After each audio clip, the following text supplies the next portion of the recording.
So we're officially in probability. Starting with chapter 13, pretty easy, just talking kind of like the background of probability. So probability has a lot to do with the chances. Okay, it's a chance behavior. So when you think about football, right, they toss a coin to help determine which team will get the ball first. So why do the rules of football require a coin toss? It's because tossing a coin is a fair way to decide. It avoids bias by letting chance be the one that decides who receives what treatment. So the idea of probability is that it's a chance behavior. So chance behavior is unpredictable in the short run, like a coin toss. What's going to happen, we don't know. But in the long run, it's a different story. So it has a regular and predictable pattern in the long run. So probability describes what happens in very many trials, and we must actually observe many tosses of a coin to pin down exactly what a probability would be. So the law of large numbers says that if we observe more and more repetitions of any chance process, that the proportion of times that a specific outcome occurs approaches a single value. So the probability of any outcome of a chance process is a number between 0, which would imply that it's never going to happen, and 1, which would imply that it's always going to happen. That describes the proportion of times the outcome would occur in a very long series of repetitions. So if we talk about that short run versus long run behavior of tossing a coin. So when you toss a coin, there is only 2 possible outcomes, right? You got heads and you got tails. So the first figure here to the left it shows the result of tossing about 20 times, tossing a coin 20 times, okay? So for each number of tosses, 1 to 20, they plotted the proportion of those tosses that gave them a head, okay? So you can see that it starts at 0, which would imply that the first toss came up on tails. Then it went to about 0.5, which means that the second time they must have gotten a heads. Then it was down to 0.35, so they got a tails again, down again for the next 2 tosses, which means more tails. Then it keeps fluctuating, right? Then it goes up a little bit, so it probably got another tails, and up a little bit more, and up a little bit more and more. And then it gets closer and closer to 0.5 the more tosses that are made. Okay, so in the long run, so in the short run, it starts to fluctuate a lot from that 0.5, but in the long run, it'll be closer and closer to 0.5. So if you, let's say, toss the coin 500 times, so if you look at the figure to the right or the graph to the right, that's 500 tosses of the coin. The proportion of tosses that produces heads is quite variable at first, but as we make more and more tosses, the proportion of heads gets closer to 0.5, and then it stops fluctuating. It stays at about 0.5. So in the short run, it's unpredictable what's going to happen, but in the long run, it should always go to close to 0.5 because the probability that it's going to happen is that there's 1 out of the 2 possible outcomes that you have. Okay, so just another kind of example to back up probability. So life insurance companies work the same. So outcomes that never occur, probability gives us a language to describe the long-term regularity of random behavior. The outcome of a coin toss and the gender of the next born baby in a local hospital are both random. So is the result of a random sample or a random assignment.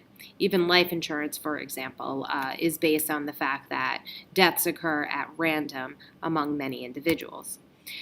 So, how do insurance companies decide how much to charge for life insurance? We can't predict whether a particular person will die in the next year, but the National Center for Health Statistics says that the proportion of men aged 20 to 24 years who die in any 1 year is 0.0015. That is the probability that a randomly selected young man will die next year. For women that age, the probability of death is about 0.0005 if an insurance company sells many policies to people aged 20 to 24. It knows that it will have to pay off next year on about 0.15% of the policy sold to men, but only about 0.05% of the policy sold to women. Therefore, the company will charge about 3 times more to insure a man because the probability of having to pay them is 3 times higher.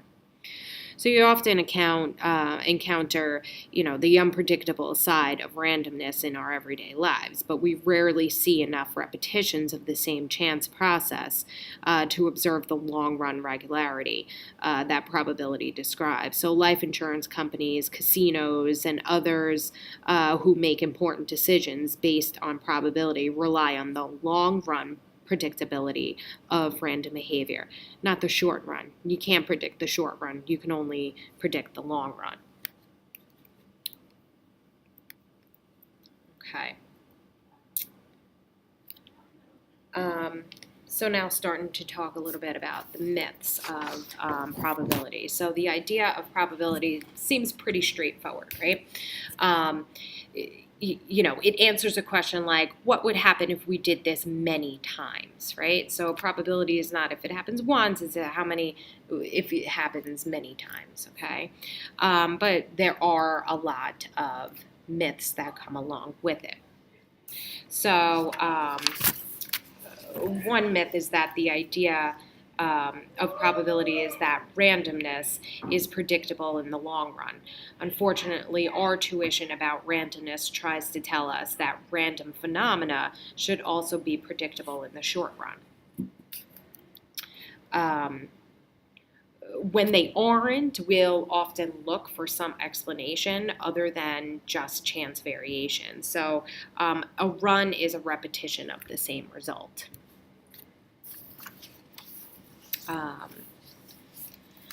And that brings us to the law of averages. So probability tells us that random behavior evens out in the long run. So future outcomes are not affected by past outcomes, okay? That is, past outcomes do not influence the likelihood of individual outcomes occurring in the future, okay? So let's go back to tossing a coin, okay? So let's say we toss a coin 6 times and we record heads or tails on each toss. Which of the following outcomes is more probable? Heads, tails, heads, tails, tails, heads, or tails, tails, tails, heads, heads, heads?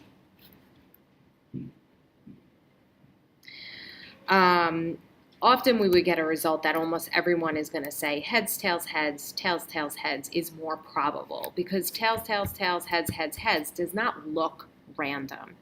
But in fact, they are both equally likely. That heads and tails are equally probable says only about half of a very long sequence of tosses will be heads. It doesn't say that heads and tails must come close to alternating in the short run. Just that in the long run, it should be about half.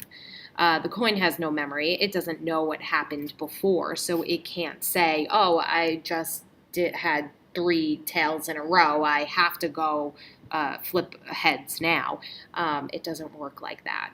So even though you have a long run of 1, it doesn't mean that it has to change at any given point. In the short run, it could look different than what the long run is. Okay. The law of averages is a good way of thinking of this is, it's similar to the same idea. So if there's a belief in this phony law of averages can lead to serious consequences, right? So a few years ago, an advice columnist published a letter from a distraught mother of 8 girls. She and her husband had planned to limit their family to 4 children, but they wanted to have at least one boy. When the first 4 children were all girls, they tried again and again and again. After 7 straight girls, even her doctor had assured her that the law of averages was in favor 100 to 1. Unfortunately for this couple, having children is not, it's like tossing a coin. 8 girls in a row is highly unlikely. But once 7 girls have been born, it is not at all unlikely that the next child, will be a girl. Just because the first 7 were girls doesn't mean that the next one can't be. So just because you see a straight run, it doesn't mean that it's likely to change. Okay, and that's the end of the first video.